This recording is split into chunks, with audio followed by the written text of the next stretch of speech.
The film opens during the Cretaceous period.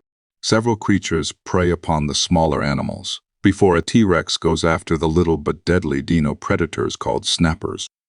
Then the Meg leaps out of the water and chomps down on the T-Rex before dragging its bloody corpse underwater. In the present day, Jonas Taylor emerges from a shipping container on a boat sailing across the Philippine Sea. He is there to stop a group of men from dumping toxic waste into the ocean. After gathering his information, he proceeds to beat down the goons before he jumps into the ocean and is saved by Mac and Rigas in their chopper. At an oceanic institute in China, Juming Zhang is testing out an exosuit made for working underwater. He is the uncle of Meng and brother of Suyin, who's passed away recently, and Jonas has stepped up as a parental figure to Meng.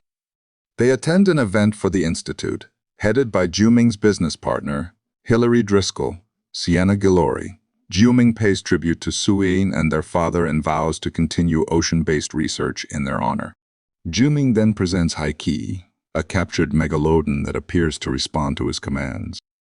Meanwhile, Jonas notices a suspicious man named Montez Sarigo Perez Mencheta eyeing him at the event. Juming tries to do a test where he uses a device to make noises that would keep Haiki away from him. During the second run, Haiki does not appear to listen, and the crew gets worried for Juming until he re-enters the station unharmed. Jonas says Juming is being reckless and shows concern for Haiki's behavior.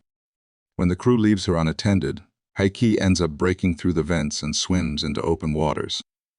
Jonas joins Juming, Mac, Rigas, and DJ head to the Mana 1 research facility to explore the Mariana Trench, meeting with another analyst named Jess. Skylar Samuels. Meng stows away despite Jonas telling her to stay behind for safety. While going underwater in a sub, the crew notices Haiki has gone loose and is with two other Megs.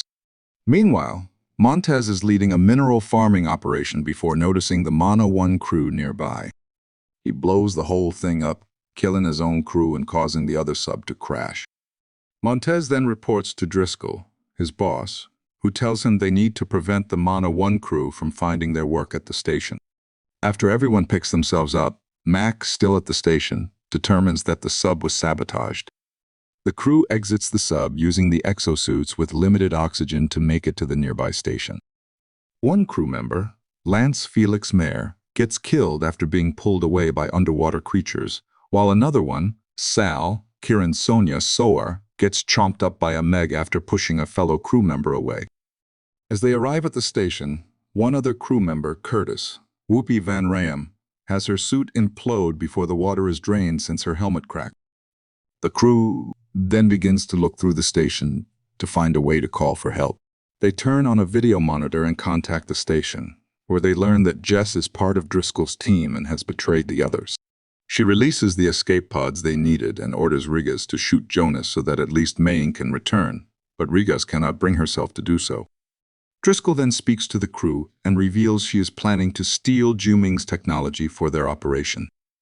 In order to get out, Jonas finds another sub and tries to drain the water out, but he passes out and is caught by Montez. He reveals he has a personal grudge with Jonas because he had him imprisoned a while back for his criminal activities. They get into a brief fight, but Jonas is able to get the crew onto the sub to get out of there. Meanwhile, Mac and DJ watch video footage showing Jess sabotaging the sub and learning of her deception. Driscoll's mercenaries go after them, but the two manage to jump into the ocean to get away. Unfortunately, they're caught anyway. Jonas and the crew make it back to Mana 1 and fight the mercs to free Mac and DJ. The Megs then start making their way to the station as Montez rejoins Jess, who is his girlfriend. Jess speaks to Driscoll and assures her she is behind Meg-proof glass, and then one of the Megs chomps through it and swallows Jess whole, leaving Montez distraught. The station then starts to take in water, so the crew boards a raft to get away. The mercs follow them in their own raft, but they become Meg food as well. The crew starts making their way toward a resort called Fun Island, while Jonas is creating harpoons with explosives and poison to use against the Megs.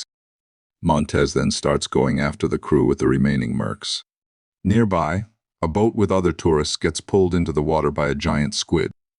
Driscoll and her team attempt to fly off the island, only for the snappers to emerge.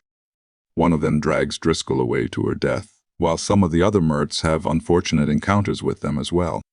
The crew then tries to get the tourists out of the water as the Megs begin to show up and start devouring some of the guests. Jonas tries to save some people, while DJ Mac, Rigas, and Juming split off to help as well. Ming also dives into the water to help rescue people and a dog.